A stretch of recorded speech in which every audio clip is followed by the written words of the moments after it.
Analyst Bryan Kagoro. Thank you for being with us, Mr. Kagoro. Thank you. Firstly, what do you think of Emmerson Mnangagwa being here in South Africa? I mean, BRICS is important, but he's not in Zimbabwe right now.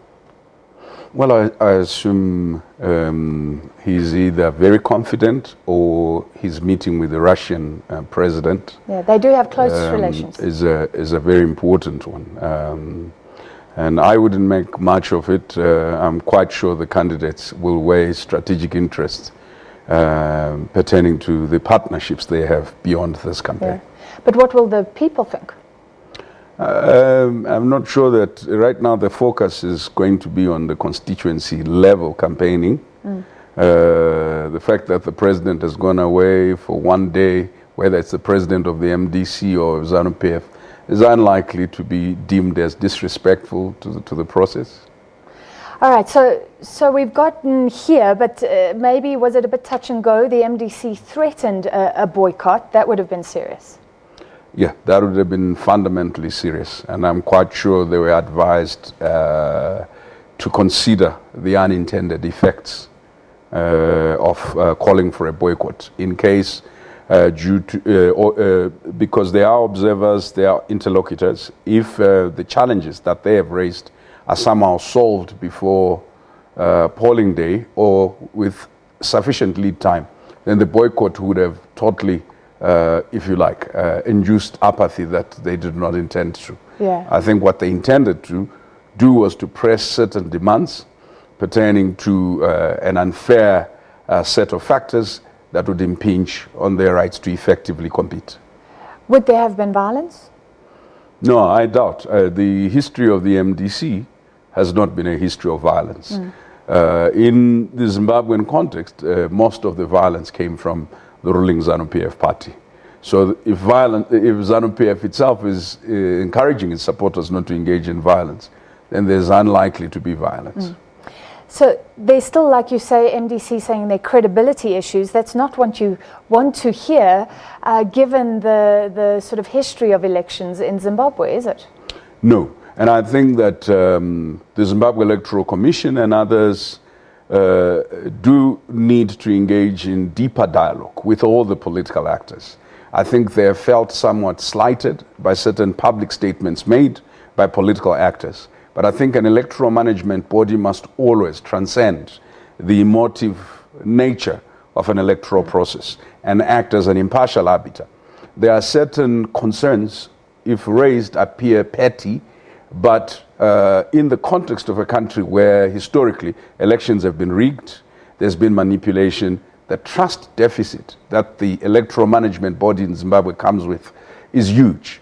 Therefore, it has to go the extra mile to assure all competitors that there's nothing untoward, that there's no intention to unduly advantage one side to the political competition. So you're saying those are quite small or petty issues. Does that mean it would be quite difficult to rig these elections? Not at all. They are not petty issues. So issues pertaining to how ballot papers, the process of printing of ballot papers and other election materials were procured, most of this was done without the knowledge of the opposition. The opaqueness and lack of transparency, they were presented with a fait accompli in terms of the design of the ballot paper. So that means the political parties have no real idea of what the security features of the ballot paper are.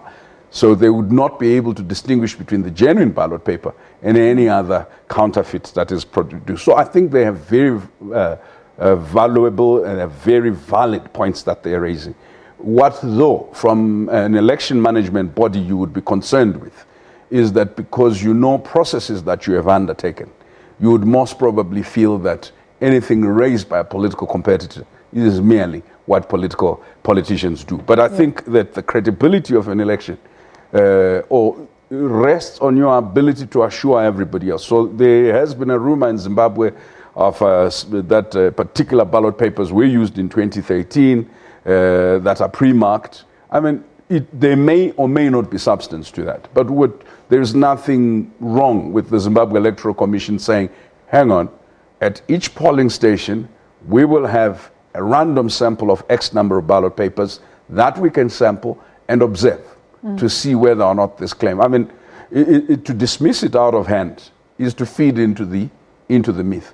To prove that there's no point, it's not valid, is also to rest the sort of fears that you have. Well, what is your gut feel? So we have claims in the past of rigging, of election observers, the AU, South Africa, even under Thabo Mbeki, whitewashing elections. This election, do you think it will be free and fair? It certainly has been as free as the 2008 first round. But it has not been fair by any chance. So whether you look at access to the public media for all the political contestants, when the public media reports on what is being done by the opposition, in particular the MDC, there's always a slant tweet that's meant to caricature, and they would not do the same even if there was something that could be caricatured for the ruling party. So in a sense, the public media access has been one thing. The second thing that's been problematic is this stuff that I referred to around the balloting. But I think on the whole, all parties have behaved with a measure of civility up to now. I know that there have been reports of intimidation today and yesterday. There have been reports of individuals. It's been more the exception than the norm. Persons who are acting outside the expectations of the electoral norms. So I still think that the credibility might be impugned. I trust that Zimbabweans, as always, and in particular the major contestants and ZEC, will sit down and iron out whatever remains to be ironed out.